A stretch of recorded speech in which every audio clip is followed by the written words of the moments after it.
Okay, Corey, is there an update on Peter Godber and his status?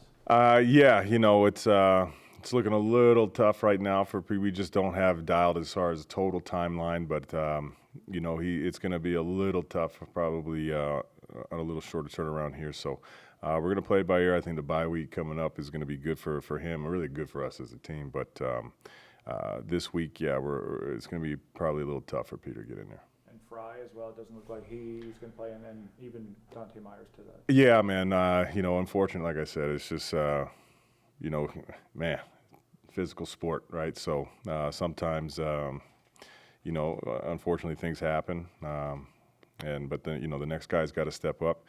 But seeing those guys even today in the building, and just knowing. Not being able to go out there and battle with your brothers is hard. It's always hard for guys, man. I have empathy for that, but the reality of what it is, hey, game's still got to be played. We got to show up, and we got to go try to get a win. There's some good news on the injury front. Jackson Ford and Nick Weave out there. Are they set to play this week? Yeah, excited for those guys to have the opportunity. I mean, especially the last couple weeks, and specifically last week, a longer week, having those guys in on a full, week of practice. They look good, man, and man, they've been busting their tail, since they were able to, even, being on the sixth game. For Jackson as a guy who's obviously played for this team and in this league, I know he's probably itching to get back. And then for Weave, still looking to play that first snap, and how important this team is to him even before he was a part of it. So both those guys are trending, and I'm sure we're going to see them certainly before the season ends. But there's a strong possibility they can get a run this week. You said after the game, it's been stuff that you've been preaching that are still kind of leading to these one or two plays. They've reared their heads again. Do you as a coach have to change your messaging at that point, or is it just it has to eventually get through? Yeah, no, I think the message is pretty clear. I mean, some of the mishaps that we have are certainly things, those are the things we're talking about. Those are the things we can't have. Something unique or something comes up that, it normally doesn't show up in a game that, we find ways to let it rear its ugly head. So, again, man, it's just mental toughness and focus from us. I think physically we match up as well as anybody versus any team. What's going to separate, I think, great teams and good teams is mental toughness. So we got to dial in on the mental toughness. Yeah. Despite the losing streak, still only a point out of first place in the West.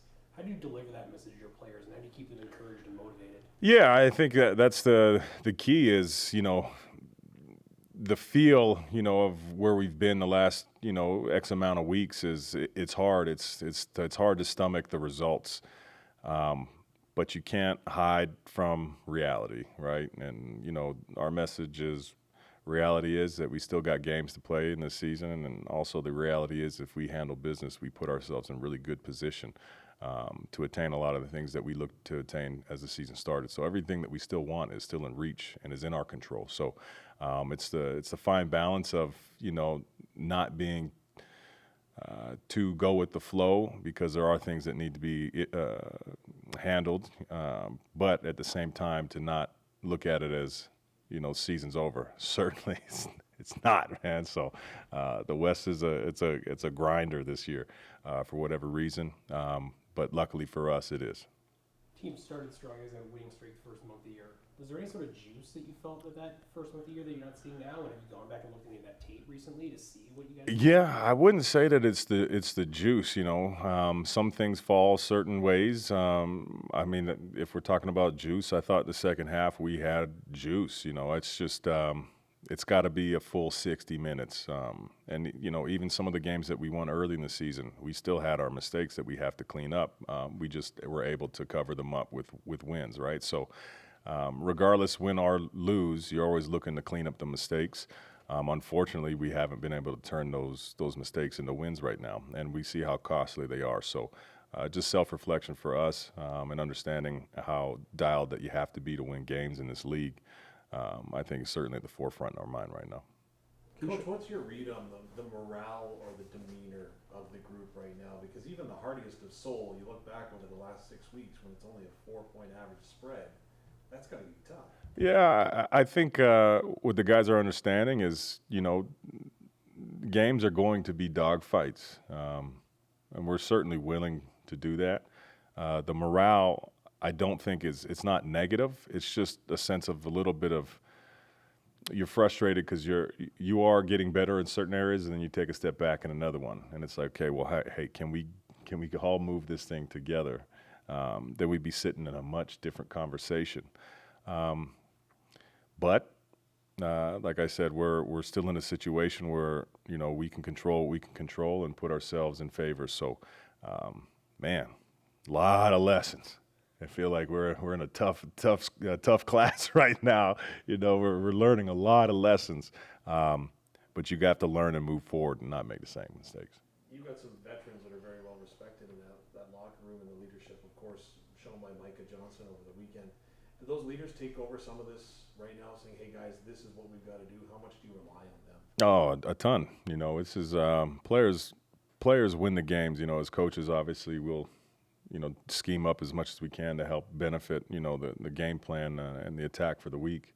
But it comes down to execution of those guys out there. And guys who are leaders and guys who've played a lot of games and veterans have been around the game for a long time because they're able to execute in those pressure situations. So, yes, we've leaned heavily on those guys, and, they've taken accountability to talk to their teammates and, have some honest conversations, which I think is important. But again, it's got to come down to execution. We can have as many player-only meetings or my meetings.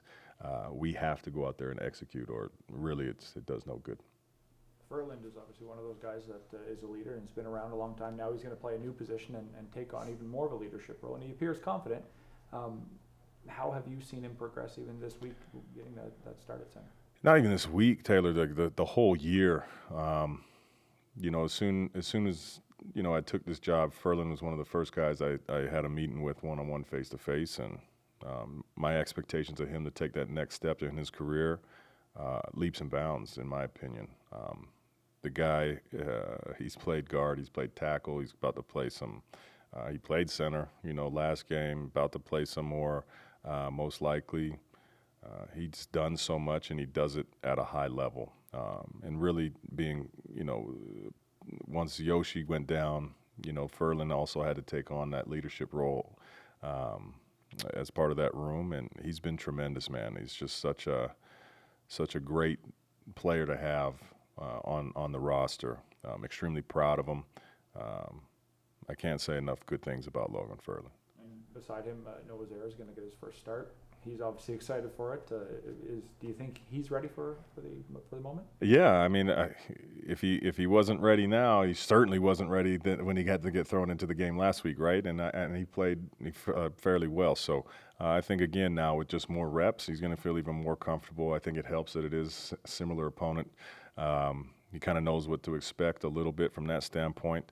And man, I'm sure he's happy as ever, as far as his relationship to this team and, where he's from. So we're excited for Noah to go out there and play our brand of football.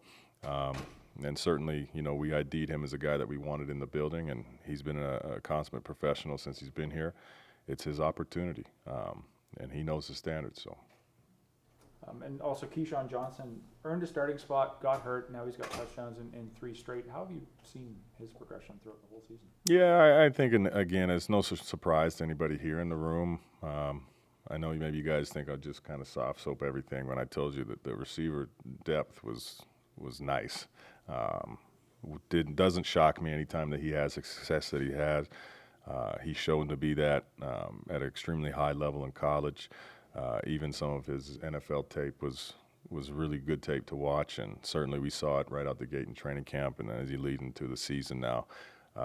In his first year getting comfortable in the CFL game, I think he's found his groove, and he's a really good receiver, man. And as you guys know, you talk to him, excellent cat too. So all qualities that we identify in this building as somebody who we want to be a Rough Rider.